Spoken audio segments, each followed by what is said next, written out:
So we know how to do simple linear regression, but in reality, usually when you do analysis, you don't just have one quantitative predictor variable that are useful in understanding the variability in the response variable, right? So you try to model the number of people got killed. Now, it may not just be handgun registration, right? It could be economy, right? It could be weather. There's so many different possible factors. Okay, so if that's a situation, then we rather include more predictor variable in the model. Okay. Also, one thing I forgot to mention, when you do this regression, I think I mentioned it last time, when you do this simple linear regression, you found a very strong correlation, right? But the correlation, again, does not imply causation.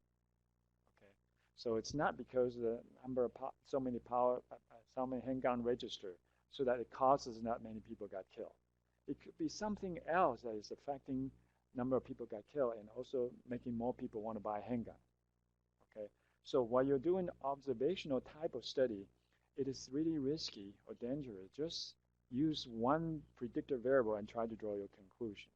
So you'll try to introduce more variables in the model, helping you to adjust possible lurking or confounding variable that may affect both your predictor and also the response variable, right? And that's things usually people would do when you're doing observational study. Now, earlier we mentioned some examples that help you to understand that idea, right? Correlation does not imply causation, right? Association does not imply causation, unless the data was correct from properly designed experiment with randomization, right?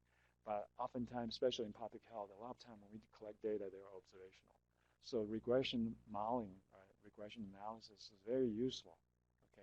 And this lecture, actually multiple regression, this is about linear regression, right? So this is useful when you're predicting or modeling a response variable that are quantitative, okay? I mean, oftentimes your response variable is qualitative, like you try to model whether a person was sick or not, right? Whether the person will survive or not, whether a product is good or bad, whether a person will behave this way, do drug or not do drug. Those are all binary categorical outcome variable, right? For modeling those data, there are other regression techniques which we will talk about later called just regression, right? And so this one actually is for modeling quantitative response variable. So when Y is quantitative, like number of people got killed, those numbers, right? Or you want to model the weight, right? Body mass index, right? Those quantitative response variable, then you use this, right? And so this model actually is really extending what we just learned earlier. Now, if I have a predictive variable that's linearly related to the expected response, right? We have alpha plus beta x. What if I have so many of them and they're all linearly related to y? Then we can extend the model like this, adding more of those, right? And of course, once we have all these terms in the model, we got to estimate these alpha and betas. The beta actually give us very important information, help us understand what's the correlation between response variable and this predictor variable. And if this beta is very close to 0, that also means what this predictor variable is not so closely related to the response variable, right? So the first thing when we do these modeling is try to estimate these beta. And the approach is very similar to the simple linear regression approach. We can take the least square estimation, right? The least square estimation result, it's actually identical to another approach called maximum likelihood approach for estimating the parameter under normality assumption, right? But anyway, I just want to tell you that there is a very good way to estimate these betas, right? So we can use the software to do this estimation. But if you really want to know the formula, if you take an advanced or regression class, you will learn that, right? In this class, let's just skip that, right? Assuming that we have method to do it, we use a software, okay? And software take these principles to do these estimations. So in my PowerPoint, I actually have an example. Try to study the correlation between weight versus some predictor like age, height, and in fact, my data, I also have gender and other information. Okay, so the first example, just modeling the weight using age, height. So before you do that, you got to actually check whether age is linear related to height, weight, and height is linear related to height or not, right? because you try to use a model that actually shows a linear relation, right? Y is linear related to x1. Y also linear related to x2. X1 is the age, x2 is height. So what I did, I made a set apart for age versus weight and height versus weight, and they all pretty much straight line pattern, right? So I feel it's comfortable running this model. Right, so make sure you do this every time before you try to run that model. You want to check whether the relation is straight line or not, linear or not. If it's not, you want to do some transformation to linearize it and then do this model. Okay. So I ran the regression. I got an R squared that's 0.63. That's using height and age. So that's cool. Right. Now there is this adjusted R squared.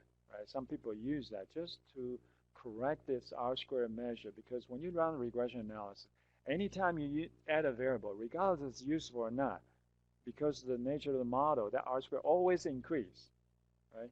So some people invented a person to penalize that pseudo increase of R squared due to just adding a nuisance variable, right? So there's so-called adjusted R squared, but the meaning is the same thing, right? It explains the proportion of variable in the response variable that can be explained by the predictive variable that you use through that regression model, right? The higher the better, okay? And then you have that ANOVA table again. And again, this is an important number you want to look at, right? The p-value. And SPSS, they always use SIG, but if you run R, you will give a p probability or p-value notation there, right? So that, again, is for testing utility of a model. If any of those beta is not 0, this number will be actually significantly small. So this is, in general, sum of the beta is not 0. If all the beta are 0, not different from 0, then you're going to have a p-value that's high, that past 5%, past 0.05. Okay, so this is one ANOVA table you will see all the time, or some information will be reported in the software. And then you have this coefficient estimation table again. You have this p-value again, testing whether the slope and the y-intercept is 0 or not, testing whether the beta term for age and beta term for height, are they 0 or not? And since the p-value is so small, that means what? Age and beta, their age and height, their beta coefficient, right, multiple, are not 0. That also means that age and height are significant variable for predicting weight, right? And in this table, I also have another statistic called collinearity statistic. And I use tolerance and VIF. VIF stands for variance inflation factor. It's a measure to help us to see whether there's a very strong correlation among those predictor variables or not. Now, sometimes if you have predictor variables that are strongly correlate with each other, that will actually mess up the whole model. Okay, maybe both are all useful, and there are also other variables that are useful, but because of the similarity or of the variable, a closely related variable used in the model, they actually just decrease the significance, actually to change the behavior of the model so much, right? So we always want to watch for that, right? For instance, if you are running a model and you pick an income, right? Monthly income as a variable, and you also pick an annual income as a variable.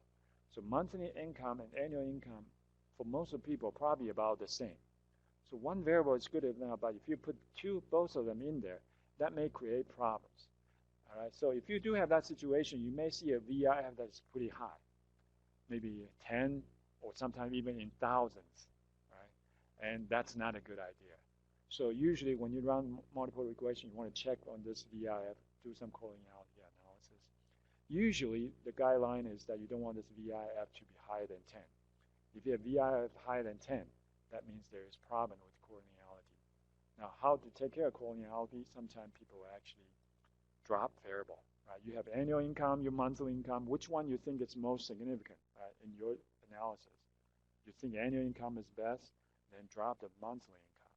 And you run the model, you may see that VIF reduce significantly, right? So this is something you definitely want to do, especially if you want to do confidence interval estimation and understand the significance of the predictors, especially, right? Having inflating error, that means your standard error will be large all the time, right? And that will smooth out the difference. So a variable may be significant, but because of that, your variable become insignificant, right? So be careful in that. And of course, you want to get these estimates for alpha and betas, right? So you plug those alpha and beta into the equation.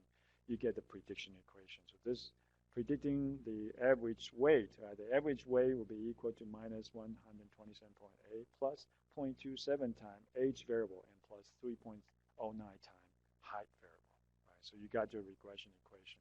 If I want to predict the average weight for children, 144 months, so the age is in units in months, right? And 55 inches tall, right? So plug in 55 inches for x2, 144 for x1, you get 76.69, and that's the outcome from this prediction equation. You can estimate the average weight for children at that age and this height. Right? So for on average, that kind of student height is this much. Of course, weight is this much. Of course, for statistics, in statistics, we always do confidence interval estimation. Right? So you can also do interval estimation. Right? Oh, by the way, just now I forgot to show you how to do interval estimation. We will do that later. Okay. And the idea, the way to do it is very similar. Right? For simple linear regression or multiple regression, they're the same. Okay. So this is how you do prediction, and we can also do interval estimation. Okay. So once you have these betas estimated, and you should know the meaning of this beta, right? This beta actually, for modeling the weight, right? This beta actually tell you how the weight response variable change per unit change of height. Okay, so if you come back to this model, the model y has is equal to this constant plus 0.24 times age. That also means if you increase age by 1 month, it'll increase the weight on average by 0.24. I think it's in pounds, right? Hope that makes sense. And so it also tells you that there's a positive correlation. Right? When age increase, the weight increase. Right? And the next one, height is 3.090. That means what? If you increase height by 1 inch, 1 inch increase weight on average like 3 pounds. Okay. So you got to know the meaning of that. Not just running it. Okay. And of course, sometimes when you do the analysis, you only find among the age and height, only one of the variable is significant. And if you want to do prediction, sometimes people like the prediction model to be mean and lean and small, right? So we want the model to be parsimonious. So fewer the variable, the better, because usually when you have a model that have so many variables, the model itself becomes too complicated that we don't even know what's going on, right? So sometimes when people do prediction, once they found out that some of the variables are not significant, they would drop those variables and regenerate a model and use a new model only with the significant factor in there. Okay. This slide just mentioned that sometimes the presence of two variables may create another effect, right, to the response variable. So this is the example that we add another term. It's called interaction term. The interaction term is basically just product of the two variable value and create another term, right? And unfortunately, when you do this for this problem, and it often happens, when you introduce that term, it increases VIF, right? All these VIF are inflated, of course, because this product is a product from these two variables. So this value is closely related to these two. So you expect the collinearity happen, right? Usually people fix this problem by centralize all these predictor variables, right? So centralize means you use the data value, subtract its mean, do that for all the value, and then do this interaction term. That will help you to reduce the possible collinearity problem, right? But I just want you to know that there's possible interaction term like this happen in regression model, right? But I won't test you or give you an assignment doing that. I just want you to have an idea of it, right? So what I did, just drop it, right? Drop it and get back to normal. And what if I have categorical variable in the model? If you have categorical variable in the model, like we have gender, right? Sometimes if the goal is for prediction, people will run one model for each gender, each of those categorical, right, variable. So here I've run a model for boy, no problem with VIF, both are significant, and if I also run the model diagnosing everything good, then I would just use this regression equation to do prediction. Right? Here is another model. I ran it for girl, age and weight by running specific just for girl, and I get a model. So this is one way that people can do it. Okay? There's no VIF problem, so that's good. Okay, so that's one way. If you have a categorical variable in a model, that's what you do. Right? However, if you don't want to run two models, you want to run one model only. And how do I include the categorical variable? This is the way to do it. You will introduce a so-called indicator variable. Indicator variable takes on two values, 1 or 0. 1 indicating a particular category and 0 indicate not that category. That means the other category. Right? So for the gender variable, I can introduce an indicator variable 1 and 0, 1 for male and 0 for female. Okay. And in fact, I can run a regression analysis with only that indicator variable, okay, without the age and high variable. Just like that, that is fine. You may think that, well, x1 is not linearly related to y, but that's fine. As long as x1 is an indicator variable, this model is still good. Okay. So when you have a male x1 is 1, when we have female x1 is 0. So if you look at this model becomes y equal to alpha plus epsilon if this guy is a female, right? For modeling a male, the model becomes like this. Okay, but my whole model is y equal to alpha plus beta 1, x1, and epsilon. x1 is 1 or 0, right? So it kind of explains my data now. Okay, my response variable different based on gender. If I have gender 1, that's male, I add a beta 1 term here. This beta 1 may be positive, may be negative. If the beta 1 is positive, that means you have a model like this. So that means that the average weight for male is higher than average weight for female by this beta 1.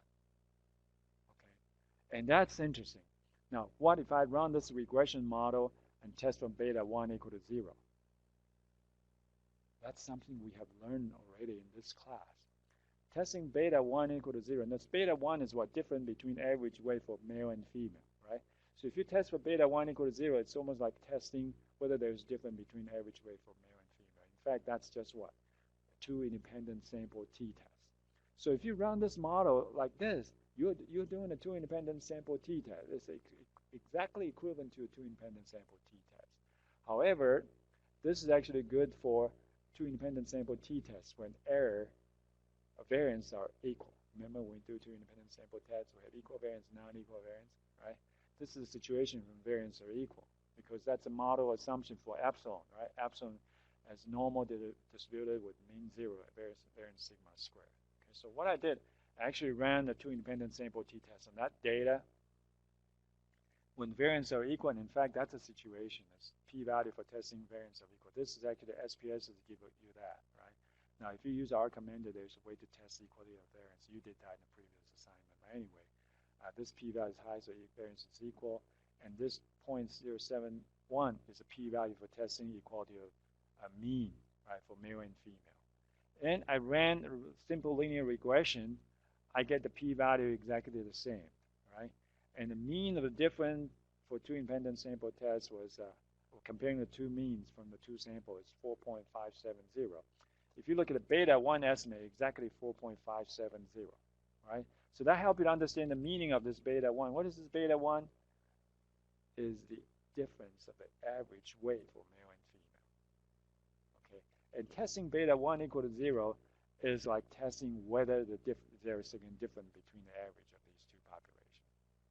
Okay, so remember, you can actually run a regression analysis for two independent sample tests. In fact, you can run a regression model for one-way ANOVA, right? There's a lot of actually tests that you learn or you will learn in the future that can be actually described by or modeled by a regression. Right? So sometimes people call, there's a general term for linear regression, they call it general linear model, right? You have that linear model actually can explain all kinds of different design of study. Okay, anyway. So we talked about actually model data with categorical variables. So how about we put them together? We have a mix of categorical and quantitative variable as predictor. So this is the example. We have age and gender. I want to use that to predict weight. Okay. Actually, before I did that, I made a scatter plot. And actually plotting gender, different gender with different color, that actually can help me to see actually the gender difference. and also fit lines to these data. And actually, male is blue, and female is red. So male is kind of a little bit heavier than female. That makes sense, right?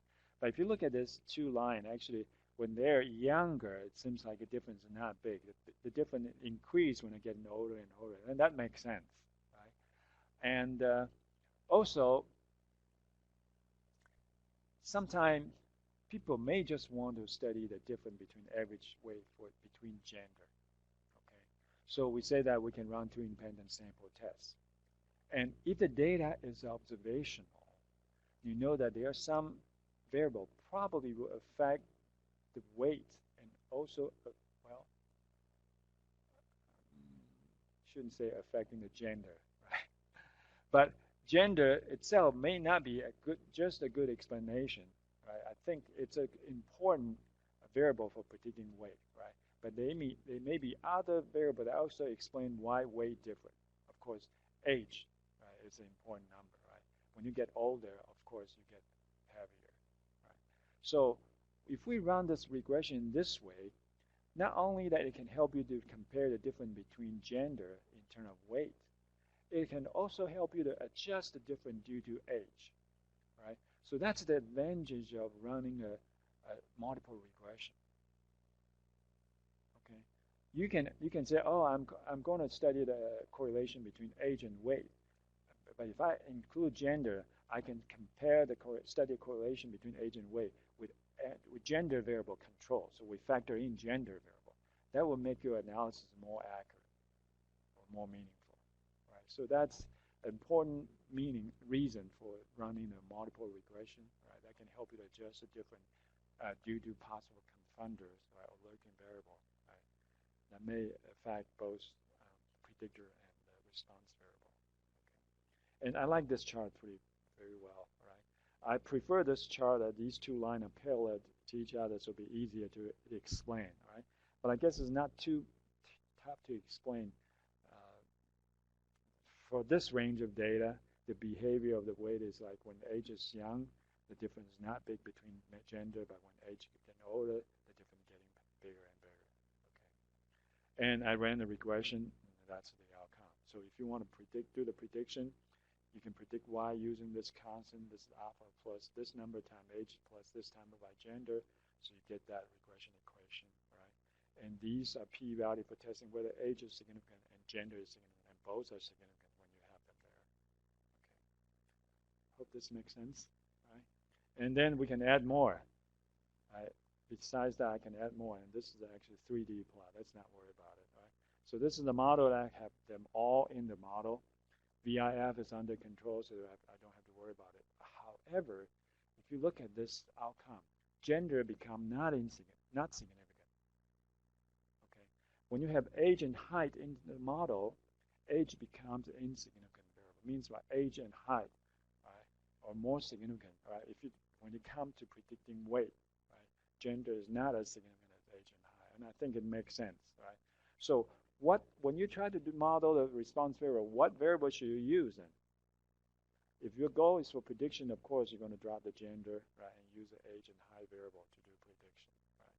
But you always have different objectives in your research. Okay? Sometimes your research just wants to identify significant factor and to explain the system, right? If that's the case, you can just report this table and tell people, oh, gender is not significant when age and height are in there, right? And age and height are more significant factor when predicting related to the weight. Okay. So it's really all depends what your application is. So I explained the use of one categorical variable, that is gender, and I use an indicator variable 1 and 0 to indicate one of the category, 0, right? What if I have categorical variable that have more than 2 categories? Right. This happens often. In this slide, I have a race variable. I code Y as 1, Black as 2, Hispanic as 3. That happens often. Okay. Data come in this way. People use a number to code these different races. Right. And some student, I actually advised some PhD student in a dissertation, and several times I found this situation. when they have race variable and it's called 1, 2, 3, when they run the regression, they just drop that variable, put that variable in the model and let it run, right? Now, if that variable has value 1, 2, 3, that's not a categorical variable. 1 is less than 2, 2 is less than 3. There's an order in there, right? So your analysis would be awful, it would be terrible. It's not going to tell you much. When you do have categorical variable, you want to include that in the model. You need to make them factor variable. In our commander, the nice feature is that it is an option for do factors, right? So you define it as a factor, then R will take care of it. It will consider it as a factor variable, right? But in fact, when you do factor variable, what R is doing, well, this is an example showing you. When you do a categorical variable that has K category, you're dealing with a categorical variable that has K category, you got to set up K minus 1 indicator variable, right? So for this race situation, you can do that. I can set up X1, take on 1 for Y, X2 indicating black. When X1 and X2 both are 0, that means a Hispanic. Okay, so you got to set up 2 indicator variable to explain, to include this race variable, categorical variable in the model. So your model becomes like this. I want to predict body body fat percentage. I use race. I got to have 2 variable for race, right? Both of them are indicator variable. And then I have another variable that's number of hour exercise per week, right? So I got to do this to actually do my prediction. So when you have race variable, you want to do some recoding, right? Set up 2 indicator variable. But like I said, our commander do that automatically if you define that variable as a factor. Okay. So in fact, if you run that and look at the different value for x1 and x2, right? When the race is white, x1 is 1, x2 is 0, right? When race is black, x1 is 0, x2 is 1. When race is Hispanic, both are 0. So how that changes the look of this model? When you have a white, your model will be like this, right? Y is equal to alpha plus beta 1 plus beta 3, x3 plus epsilon. When it's black, it's alpha plus beta 2 plus beta 3, x3 plus epsilon. When it's Hispanic, then there's no beta 1 or beta 2, it's just beta 3 plus x3. So when you test beta coefficient, here, for this model, if you take beta coefficient, beta 1 equal to 0 now, right? Now, if beta 1 is 0, what the model be look like? Be like a Hispanic, right? So this beta 1 actually help you to compare Y and Hispanic to see whether there's a significant difference between Y and Hispanic. If the beta 1 is equal to 0, that means there's no significant difference between Y and Hispanic. Okay. Here, if beta 2 is equal to 0, then that means what? There's no significant difference between black and Hispanic. I hope that makes sense, right? And beta 1 and beta 2, if they're both 0, that also means what? Y and black are not significant. Of course, you can change the indicator coding and then compare with black and Y too if you want to, right? So testing these beta, again, they're important. They help us to see whether race is a significant factor or not, right? If any one of these beta are not 0, that means there is a fact influence, and the fact that the race is actually a significant factor or an important factor in predicting the response. Okay, I hope that makes sense, and that's very important. It's also a common mistake. Right? When people run regression, it's easy. When you use a software, you just keep dropping the variable in the software, and then we'll run the analysis. Unfortunately, if you pick a quantitative variable, a quantitative value for categorical variable, then you're in trouble. Somebody want to ask a question?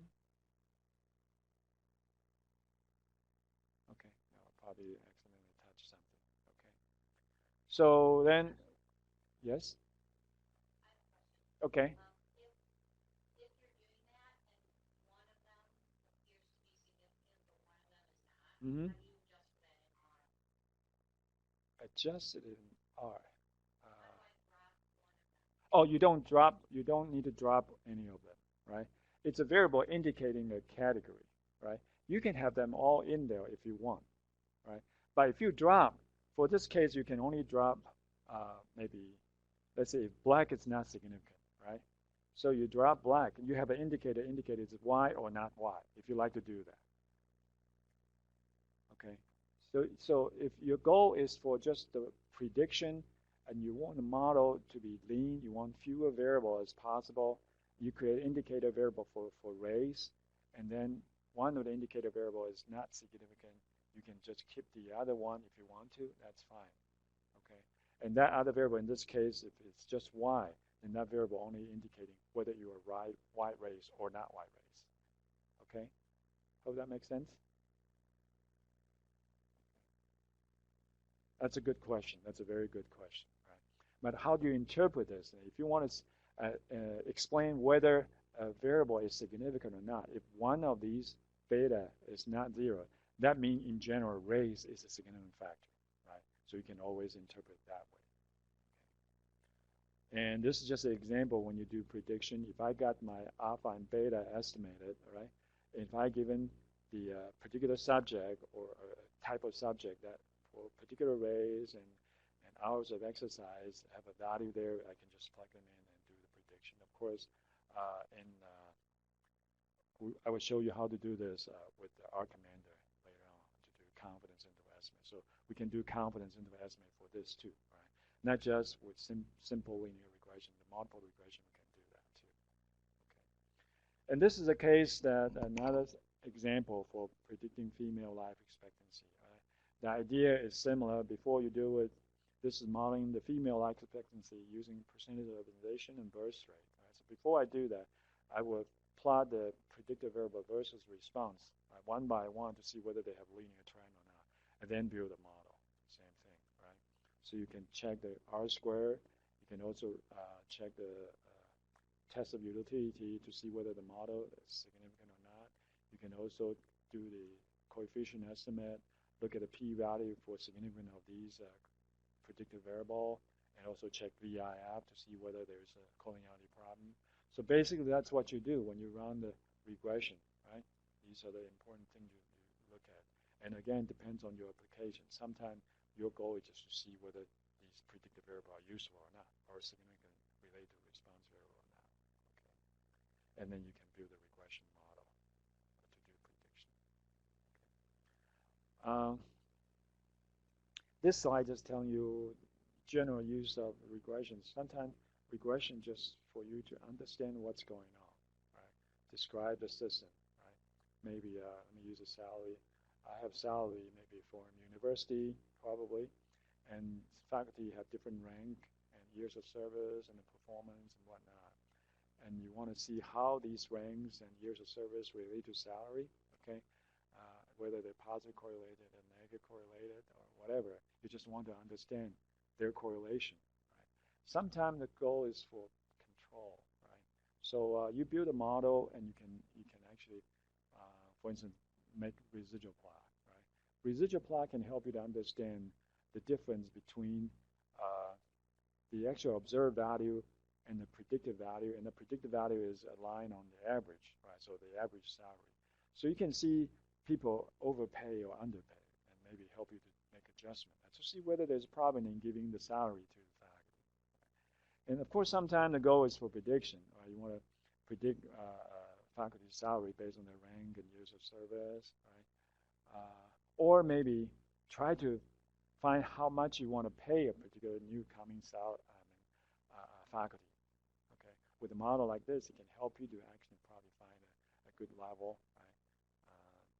Of course, sometimes the whole analysis is just for identify important factors. So usually, if that's a goal, when you report the outcome, you probably will report the whole table, the full model, right? Like everything you have chosen and to run the regression. You just report the whole table and tell people what are the variable has a p-value less than 0.05 and what are the variables that are higher than 0.05, which means are not as significant or not a significant factor contributing to the behavior or variability for the response variable. Okay. So that's a quick review of the multiple regression. Okay. Let's see. Let me show you how to run this multiple regression. Right? It's very simple, right? Not hard. Let me open another file. Data. Oh, by the way, before let me do this. All right, just data. Import data. I think I have SPS data, right? This would be data 2. And I'm going to open that other file. Weight by age and height. Right? So this is the data that I use for the lecture. Right? I have gender, age, height, weight, and race actually in there. And the rest of these are interaction terms, so let's not worry about it. And how do we run this analysis? You click statistic, fit model again. This time you don't do linear regression. Linear regression here is really for simple linear regression, right? You want to click linear model that allow you to include more predictor variables. You click on that. Okay. Now if you want to predict weight, weight is the bottom, so you click that because the cursor is on this box, right? So you double click on that, weight go in there. Let's say I want to also include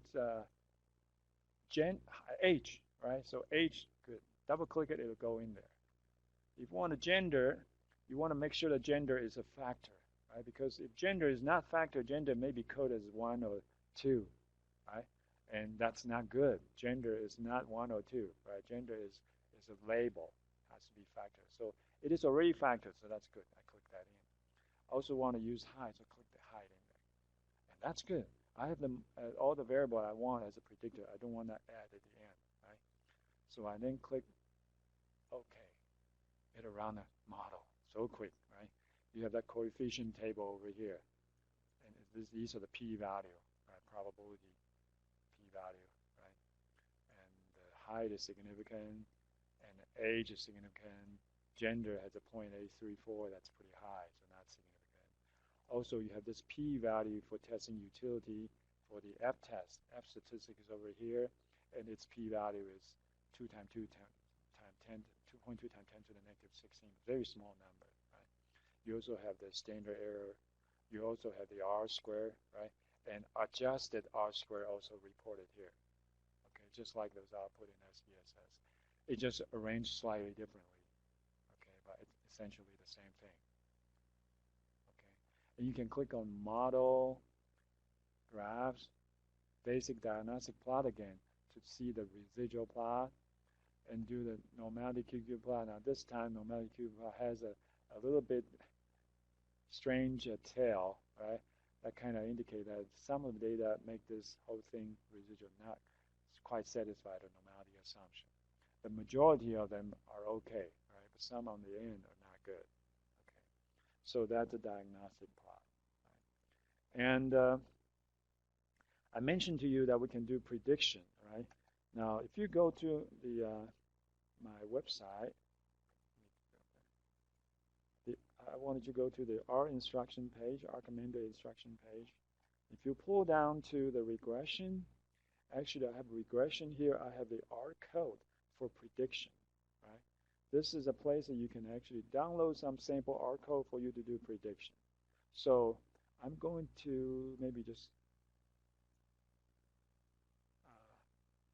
take the, actually if you notice, well, anyway, let me just copy this. I'm going to copy this section of code, right?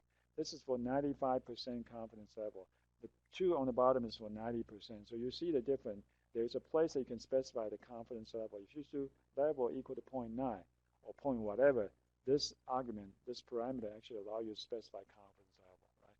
But since I'm going to just do 95%, I'm just going to highlight these 2 segments and put it in my R commander, R script window, and copy and paste it in there, right? And I actually put a comment there, 95% confidence interval for estimate the mean response.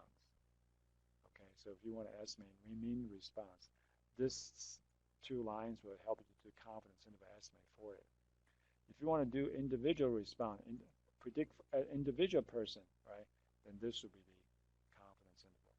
And this is for using a model with height and age variable in the model.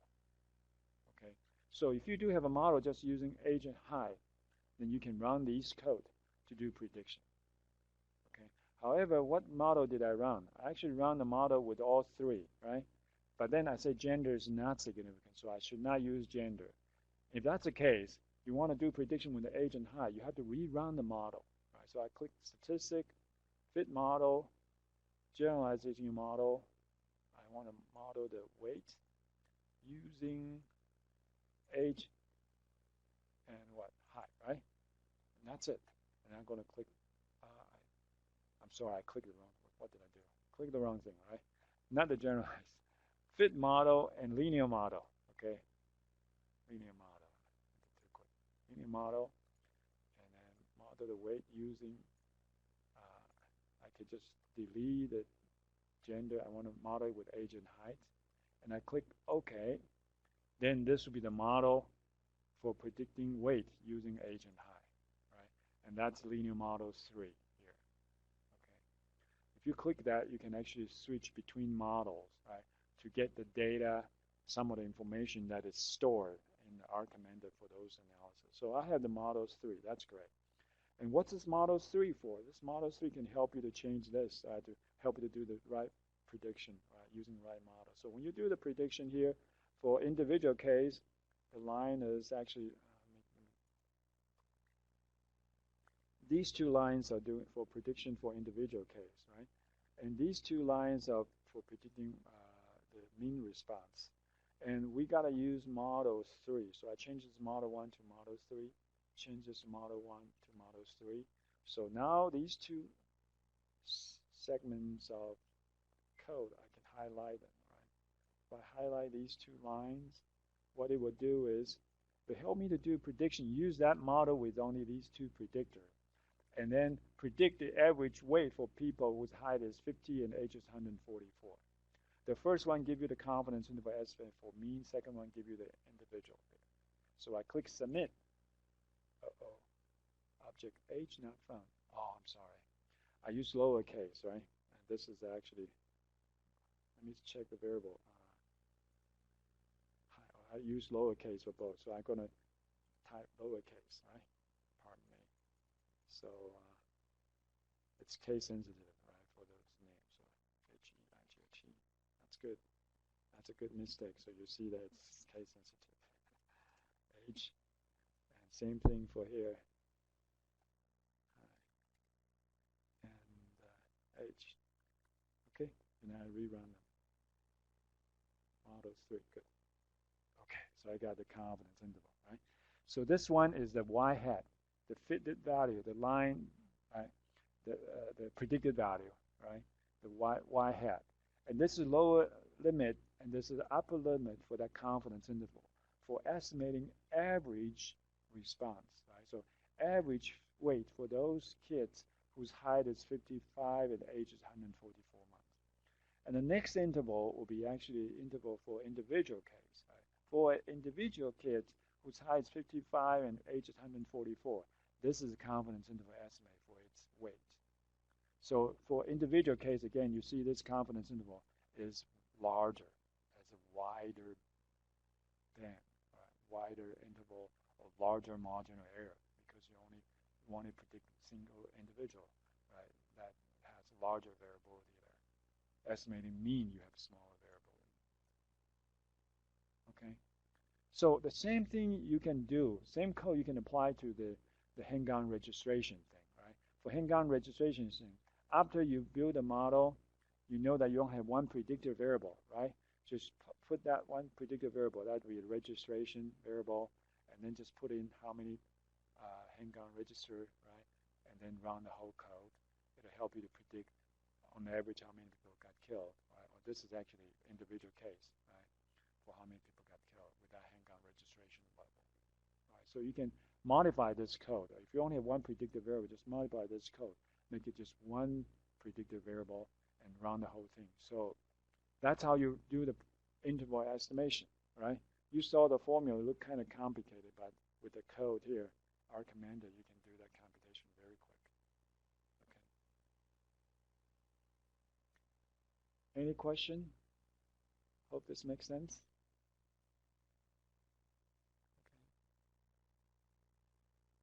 So let's see. If I run this analysis, let me run this analysis again.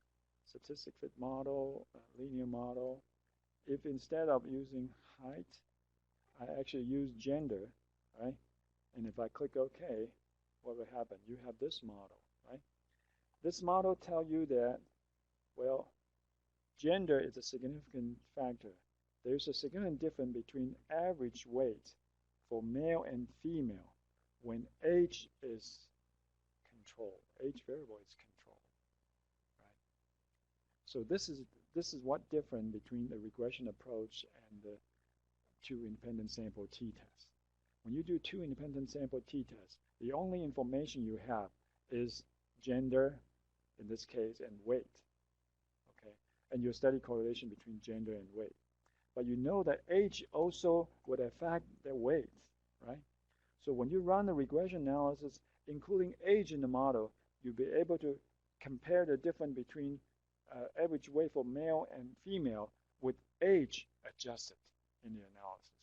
Because sometimes you may not have even distribution of age among genders, right?